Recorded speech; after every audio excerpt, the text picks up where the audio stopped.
Israel और Iran के बीच हो रहे युद्ध पर दुनिया भर की नजरें टिकी हुई हैं। ईरान इजराइल से कमजोर देश माना जाता है और वो भी तब जब अमेरिका खुद इस लड़ाई में इजराइल का ही साथ दे रहा हो।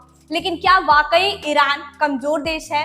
क्योंकि यह बात तो सच है कि सैन्य शक्ति के मामले में ईरान इजराइल और अमेरिका की अपेक्षा काफी पीछे है। लेकिन फिर भी ईरान का हर एक कदम ये साबित कर रहा है कि ईरान किसी भी सूरत में हार मानने वाला नहीं है, भले ही उसके विरोधी कितने ही ताकतवर क्यों ना हो। ये बात ऐसे साबित होता है क्योंकि ईरान ने इजराइल और अमेरिका के साथ चल रहे संघर्ष के बीच सीज फायर प्रस्ताव को खारिज कर दिया है, जैसा कि हाल की खबरों में बताया गया है। भारी सैन्य और आर्थिक नुकसान के बावजूद ईरान ने कड़ा रुख अपनाते हुए कहा है कि वह किसी भी दबाव में युद्ध विराम स्वीकार नहीं करेगा, खासकर अगर यह किसी तीसरे देश द्वारा थोपा गया हो। बता दें कि ईरान ने इजराइल के प्रमुख शहरों जैसे तेल अवीव और यरूशलेम पर बैलिस्टिक मिसाइलों से हमले किए हैं। साथ ही यह दावा किया है कि वह अपने परमाणु कार्यक्रमों को जारी रखेगा। वहीं अमेरिका द्वारा ईरान के 3 प्रमुख परमाणु ठिकानों फोर्डो, नतांज और इस्फहान ने पर हमले के बाद ईरान ने जवाबी कार्रवाई की है, जिसमें इजराइल के आर्थिक और सैन्य केंद्रों को निशाना बनाया गया। इसके अलावा ईरान के सुप्रीम लीडर अयातुल्ला खामेनेई और अन्य अधिकारियों ने स्पष्ट किया है कि वे न तो सरेंडर करेंगे और न ही अमेरिका की शर्तों पर बातचीत करेंगे। ईरान ने यह भी चेतावनी दी है कि अगर अमेरिका ने सैन्य हस्तक्षेप बढ़ाया तो उसे गंभीर परिणाम भुगतने होंगे।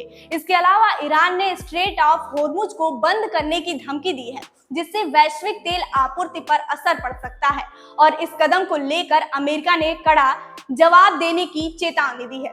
हालांकि कुछ सूत्रों के अनुसार ईरान ने ओमान और कतर जैसे देशों की मध्यस्थता की अपील की थी, लेकिन उसने अमेरिका और इजराइल के खिलाफ जवाबी हमले जारी रखे हैं, यह संदेश देते हुए कि वह अपनी शर्तों पर ही युद्ध विराम स्वीकार करेगा।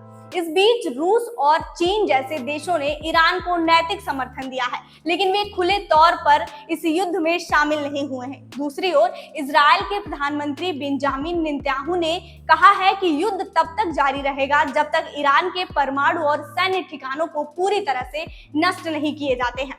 लेकिन इस बीच यह खबर आ रही है कि कुछ देशों ने मध्यस्थता करते हुए सीज फायर का प्रस्ताव भी रखा। ईरान ने सीज फायर के प्रस्ताव को ठुकरा दिया है और कमजोर होने के बावजूद इजराइल और अमेरिका जैसे शक्तिशाली देशों का डट कर सामना कर रहा है।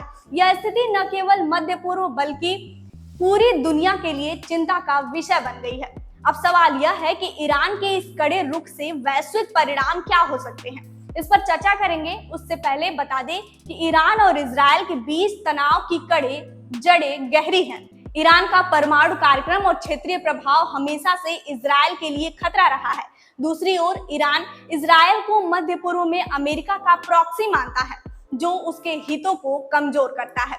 इस युद्ध में अमेरिका ने इजराइल को सैन्य और आर्थिक सहायता दी है, जिससे ईरान का गुस्सा और बढ़ा है। हाल के हमलों में इजराइल ने ईरान के सैन्य ठिकानों और तेल रिफाइनरियों को निशाना बनाया, जिससे ईरान को आर्थिक व्यवस्था को भारी नुकसान हुआ। इसके बावजूद ईरान ने जवाबी कार्रवाई में इजराइल के आर्थिक केंद्रों पर हमले किए। यहाँ तक कि ईरान ने स्ट्रेट ऑफ होर्मुज को बंद करने की धमकी भी दी है, जो वैश्विक तेल आपूर्ति का एक महत्वपूर्ण रास्ता है। अगर ऐसा हुआ तो तेल की कीमतें आसमान छू सकती हैं, जिसका असर पूरी दुनिया पर पड़ेगा। ईरान की यह धमकी साबित करता है कि वह भले ही ईरान सैन्य और आर्थिक रूप से कमजोर हो, लेकिन उसकी रणनीति और क्षेत्रीय सहयोगी उसे ताकत दे सकती हैं। इसके अलावा ईरान के पास हिजबुल्लाह, हौथी विद्रोही और अन्य मिलिशिया समूहों का समर्थन है, जो इजराइल और उसके सहयोगियों के खिलाफ युद्ध लड़ रहे हैं। ईरान का मिसाइल कार्यक्रम और ड्रोन तकनीकी भी काफी उन्नत है। हाल के हमलों में ईरान ने दिखाया है कि वह लंबी दूरी तक सटीक हमले कर सकता है। रूस और चीन जैसे देशों की ओर से नैतिक समर्थन ने भी ईरान को मनोवैज्ञानिक और कूटनीतिक ताकत देता है।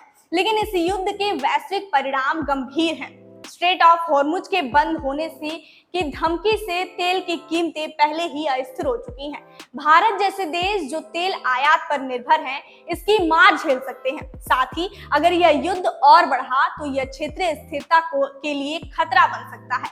संयुक्त राष्ट्र और अन्य अंतर्राष्ट्रीय संगठनों ने दोनों पक्षों में संयम बरतने की अपील की है, लेकिन अभी तक कोई ठोस परिणाम नहीं है।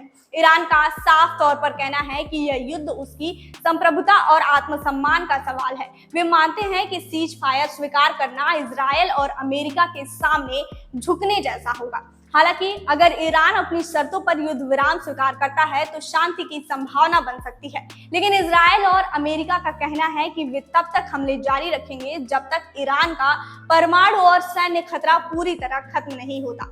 अब भले ही ईरान कमजोर होने के बावजूद अमेरिका और इजरायल का खुलकर सामना कर रहा है, जो उसकी ताकत को दिखाता है, लेकिन यह युद्ध न केवल मध्य पूर्व बल्कि पूरी दुनिया के लिए एक गंभीर स्थिति है। ईरान का हठ और इजरायल और अमेरिका की आक्रामकता इस तनाव को बढ़ा रही है।